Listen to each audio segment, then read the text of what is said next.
Happy Holi বন্ধুরা, সবাই ভালোভাবে হোলি কাটাও। আর আমি হচ্ছে বাড়িতে বসে গ্রহণ পালন করছি। আজকে হোলির দিন গ্রহণ পড়েছে, সবাই জানো আশা করি। আর যারা গর্ভবতী মারা আছো তারা তো সবাই পালন করছোই আমার মতো। হোলি আমি এমনি খেলি না, সেটা নিয়ে আমার কোনো আফসোস নেই। সে বাড়িতে একটু আবির ঠাবির বর ছেলে শাশুড়ি এদেরকেই প্রণাম ঠনাম করি, এইটুকুই লাগানো। আর এমনি সেভাবে আর হোলি খেলা হয় না। কিন্তু আফসোসটা হচ্ছে এইখানে, শাশুড়ি যদি একটু বাড়ি থাকতো তাও তো একটা মানুষ আছে মনে হয়, তাই না? মানুষের বিপদের টাইমে আসলে যে থাকে না পাশে, তাদেরকে কখনোই আর ভালো টাইম এলেও আর আপন করতে ইচ্ছে হয় না। এই বিপদের দিনের কথাগুলো না খুব মনে পড়ে যায়। যতই দিন পেরিয়ে যাক, এই দিনগুলো কিন্তু ভোলা যায় না। দেখো, শাশুড়ি হচ্ছে সকালবেলায় বেরিয়ে গেল, কিনা মন্দিরে অনুষ্ঠান আছে, চলে গেল। কিন্তু একবারও সে ভাবলো না মেয়েটা একা একা গ্রহণ পালন করবে, অন্তত একটু বাড়িতে থাকুক। আমার তো কোনো কাজ কাউকে করে দিতে হয় না, আমি নিজেরটা নিজেই করি। আর হাজব্যান্ড যতটা পারে হেল্প করে দিয়ে যায়, যেমন ও রান্না বান্না করে আমাকে খাইয়ে দায়ে ও বেরোলো। এবার ও বাড়িতেই ছিল, বললো থাকবো, এবেলা তো হোলি, আজকে দোকান খুলবে না। তো আমি জোর করে আবার বললাম না একটু মন্দির থেকে ঘুরে আসো, সবাই ডাকছে, ওকে ফোন করছে। তো শাশুড়ি থাকলে একটু ভালো লাগতো। কি বলতো, সবার বিপদের টাইমে তো আমি একটা সময়, আমি বাড়িতে একটাই বউ, আমি অনেক কর্তব্যই করেছি।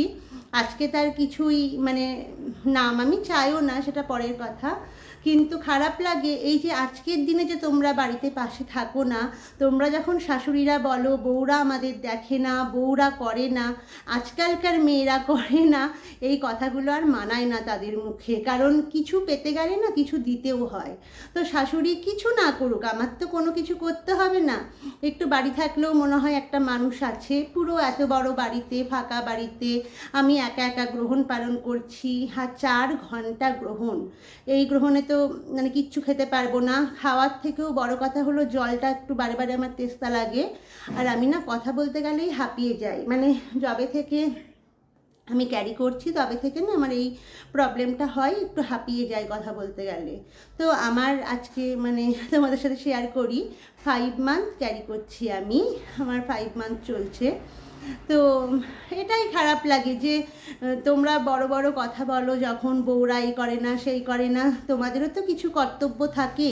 কিছু করতে না পারো, অন্তত পাশে থাকাটাই এই টাইমে সব থেকে বড় সাথী বলে মনে হয়। তো এগুলো কোনোদিনও ভুলবো না। এই টাইমগুলো সবারই সময় আসে ঘুরে, তাই না? সবারই সময় আসে, এটাই হলো কথা। তখন যখন বড় বড় কথাগুলো লোকে বলে, আমাদেরও উত্তর দেওয়ার একদিন টাইম থাকবে। এখন একটু সহ্য করি।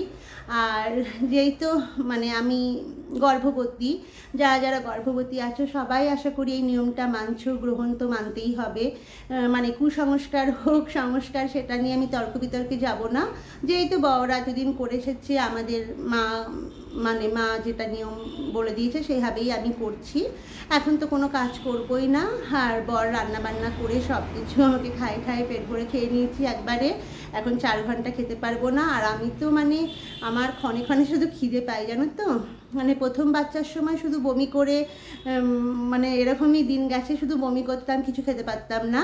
আর এই সেকেন্ড ইস্যুর সময় না আমার প্রথম থেকে আমার বমি টমি হয়নি এখনো পর্যন্ত। আর খুব খিদে পায়। আর দেখতেই পাচ্ছ দিন দিন মোটা হয়ে যাচ্ছি। এখন তো ওয়েটটা বাড়াই ভালো। তো জানি না পরে আর রোগা ঠোগা হতে পারবো কি না।